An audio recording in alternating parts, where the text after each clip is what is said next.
Ms. Schultz-Oliver, can you talk to me a little bit about, your testimony is really interesting.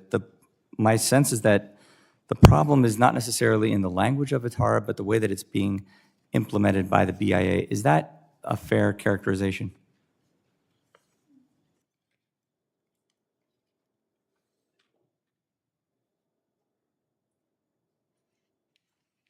That is correct. The issue is that there's a narrow view of the definition of the trust assets.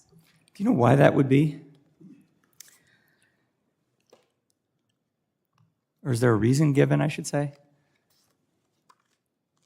Not to my knowledge. It certainly wasn't intended in the original language of the text of the bill. And we understand that trust assets can be widely diverse. And ATNI is committed to working with the committee to developing and further refining that definition. Okay.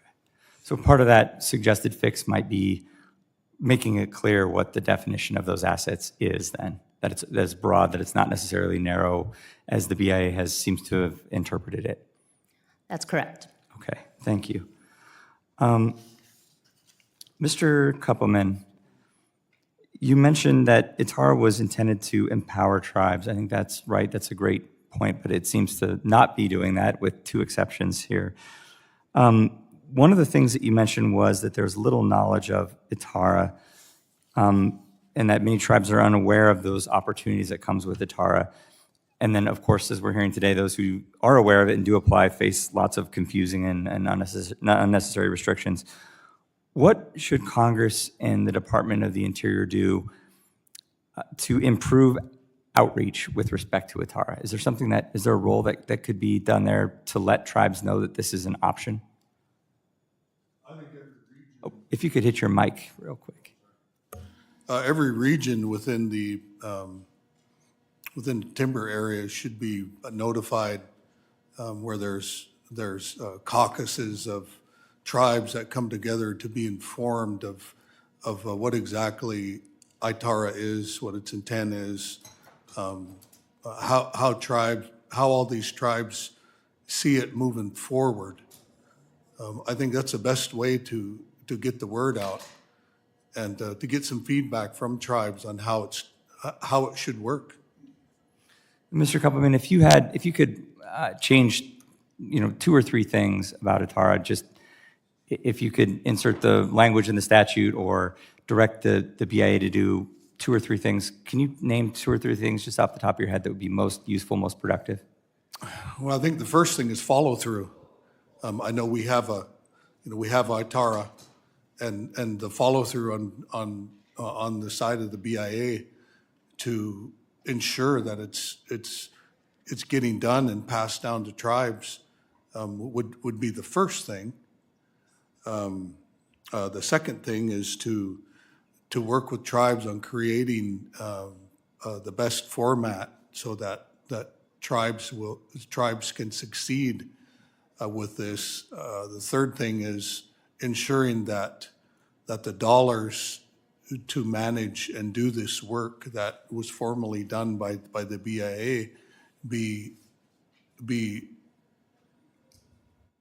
given to tribes as well, because that's a part of it, right? Those are the big three that I think need to occur. Well, thank you very much. Mr. Gobin, you mentioned the narrow and cramped interpretation of ITARA, and you talked about the importance of removing roadblocks. Could you give me a couple examples of what are concrete roadblocks that, in your experience, you've seen thrown up with respect to this process? Our reservation consists of 22,000 acres. Of that, much of it is checkerboarded through various policies, procedures through history, and has went out of trust into non-Indian ownership, non-member ownership. So we have, it's like a three-sided reservation. One side is completely bordering the water. So as such, you go along, you have tribal property, and then you have upland non-Indian property. Throughout all of that process, though, never has the tribe sold its tidelands, never has it relinquished right to the tidelands. And so it creates a dispute at time. Oftentimes growing up as a kid, more so back then, we were told we were trespassing on our own reservation and had to deal with that when we fished commercially, often beach seine, so it's from the shore. So then you're limited by where you can actually fish anymore because now bulkheads have been placed in place there, and you lose your access to that shoreline at various stages of the tide. Those are the major things that you see. Through time, the design of bulkheads and that has changed, and there's far more hard armoring on the shoreline than ever before. And we want to work with people to redesign, reshape what that shoreline looks like while still protecting the habitat and the environments there and still enjoying the use of the beach. Thank you so much, Mr. Govan. I appreciate that. Thank you, witnesses, for your testimony. My